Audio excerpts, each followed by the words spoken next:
Il faut se méfier de l'eau qui dort. Regardez, suite de ce reportage en Thaïlande où l'on découvre un commerce extraordinaire qui existe non seulement en Thaïlande mais en Philippines, le commerce au nid d'hirondelles. Séquence évasion.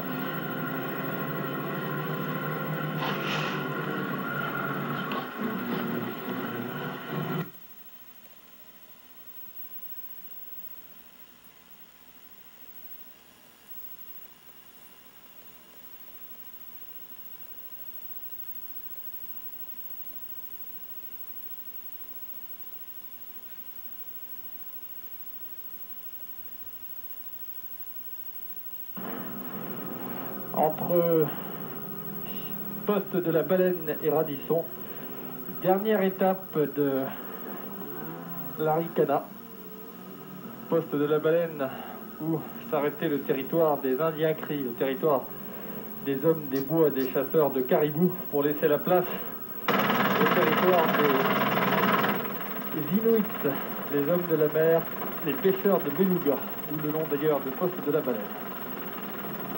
Séquence exploration, toujours dans la province du Québec, mais à cheval sur la province du Québec et sur la province de l'Ontario, sur les eaux courantes d'une rivière, à la rencontre d'une profession aujourd'hui quasiment en voie de disparition, les draveurs. Les draveurs, ce sont les conducteurs de trains de bois flottants.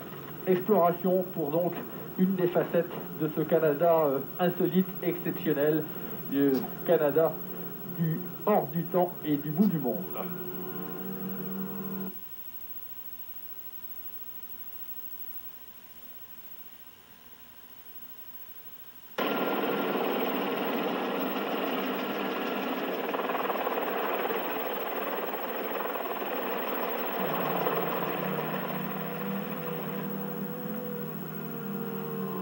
Alors que Radisson maintenant est à quelques dizaines de milles seulement des 13 scooters des neiges de l'expédition Arikana, nous allons nous quitter sur le portrait d'un homme qui a décidé lui de faire définitivement du Québec et du Canada son terrain d'expression.